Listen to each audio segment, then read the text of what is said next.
Faraz kitchen and blog থেকে সবাইকে নতুন আরেকটা ভিডিওতে আমন্ত্রণ জানাচ্ছি। আসসালামু আলাইকুম, আশা করি সবাই ভালো আছেন। আমি আলহামদুলিল্লাহ ভালো আছি।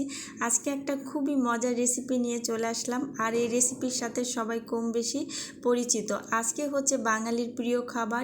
আজকে ইলিশ খিচুড়ি রান্না করব, তার জন্য এখানে একটা ইলিশ মাছ নিয়েছি। মাছটা ভালো করে কেটে ধুয়ে নিয়েছি। তো এখান থেকে আমি কয়েক পিস মাছ নিয়ে নিলাম। মাছের মধ্যে এখন গুঁড়া মশলা অ্যাড করব। এখানে 1 চা চামচ হলুদের গুঁড়া, 1 চা চামচ মরিচের গুঁড়া, 1 চা চামচ ধনিয়ার গুঁড়া দিয়ে দিচ্ছি। স্বাদ অনুযায়ী লবণ দিয়ে দিচ্ছি। লবণের পরিমাণটা একটু বুঝে দিতে হবে, কারণ খিচুড়িতেও কিন্তু লবণ দিতে হবে।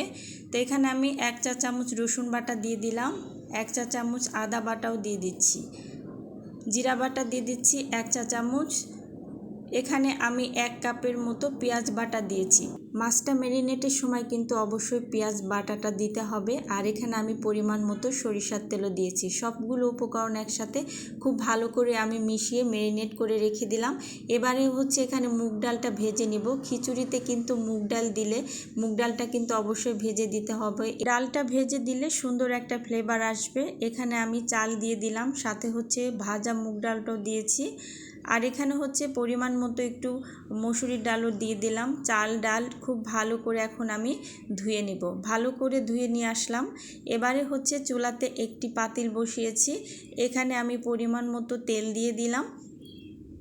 তেলটা গরম হয়ে আসলে এর মধ্যে আমি কাঁচামরিচ কুচি, পেঁয়াজ কুচি আর কিছু রসুন কুচি দিয়ে খুব ভালো করে একটু নেড়ে চেড়ে হালকা একটা ব্রাউন কালার আসা পর্যন্ত অপেক্ষা করতে হবে। এবার এর মধ্যে আদা রসুন বাটা, জিরা বাটা দিয়ে দিলাম। একটু হালকা নেড়ে চেড়ে মিশিয়ে নিলাম। এর মধ্যে এখন আমি 1 চা চামচ হলুদের গুঁড়া, 1 চা চামচ ধনিয়ার গুঁড়া, 1 চা চামচ লাল মরিচের গুঁড়া দিয়ে দিলাম। সবগুলো উপকরণ দেওয়ার পর একটু নেড়ে চেড়ে মিশিয়ে নিলাম। এর মধ্যে এখন আমি স্বাদ অনুযায়ী লবণ দিয়ে দিচ্ছি।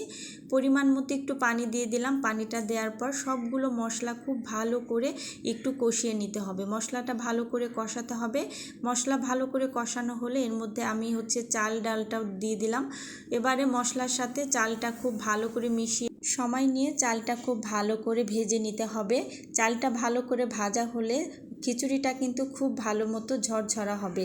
তো চালটা ভালো করে ভাজা হয়ে গেলে এর মধ্যে এখন আমি পরিমাণ মতো গরম পানি দিয়ে দিচ্ছি। ঠান্ডা পানি দিয়েও রান্না করা যাবে, তবে আজকে আমি গরম পানি দিয়ে রান্না করছি। এবার পানিটা দেওয়ার পর আবার একটু নেড়ে চেড়ে মিশিয়ে দিব। এখন আমি ঢাকনা দিয়ে ঢেকে কিছুক্ষণ অপেক্ষা করব।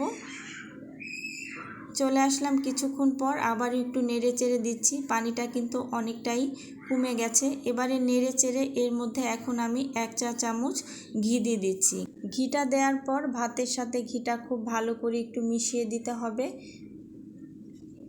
ভালো করে মেশানোর পর এবারে ঢাকনা দিয়ে ঢেকে 5-6 মিনিট অপেক্ষা করতে হবে।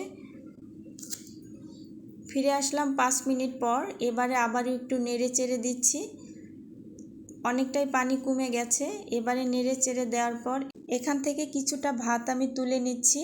এভাবে খিচুড়ি রান্না করলে কিন্তু ভীষণ মজার হয়। অনেকেই কিন্তু মাছটা ভেজে এই খিচুড়িটা রান্না করে, তবে আজকে আমি কাঁচা মাছটা দিয়ে এই খিচুড়িটা রান্না করব। এভাবে রান্না করলে কিন্তু মাছের যে আসল ফ্লেভার সেটা কিন্তু পাওয়া যায়। তো ম্যারিনেট করা মাছটা আমি দিয়ে দিচ্ছি। একে একে সবগুলো মাছই আমি দিয়ে দিচ্ছি। এবারে অবশিষ্ট মশলাটা আমি মাছের উপর দিয়ে দিচ্ছি। এবারে সবগুলো মশলা দেওয়ার পর উপর দিয়ে মশলাগুলো একটু ভালো করে মাছের সাথে মিশিয়ে দিচ্ছি। এবারে যে ভাতটা আমি তুলে রেখেছিলাম সেটা উপর দিয়ে দিব। সবগুলো ভাত দেওয়ার পর একটু ভালো করে উপর দিয়ে একটু প্লেন করে দিতে হবে।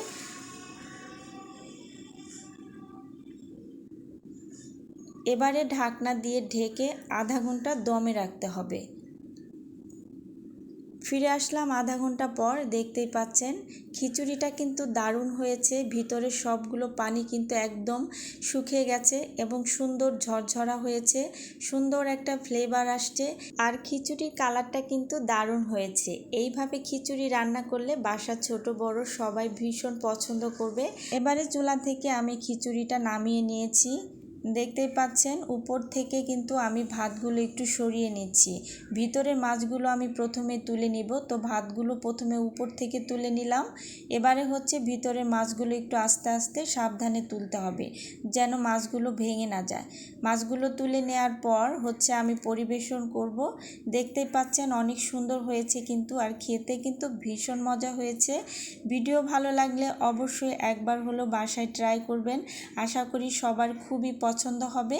এইভাবে খিচুড়ি রান্না করলে বাসার ছোট বড় সবাই খুবই পছন্দ করবে। আজকের ভিডিও ভালো লাগলে অবশ্যই একটা লাইক দিবেন, আর আমার চ্যানেলে নতুন নতুন ভিডিও পেতে হলে আমার চ্যানেলটি সাবস্ক্রাইব করবেন। আবারও কথা হবে নতুন কোনো রেসিপিতে। সেই পর্যন্ত সবাই ভালো থাকবেন। আল্লাহ হাফেজ।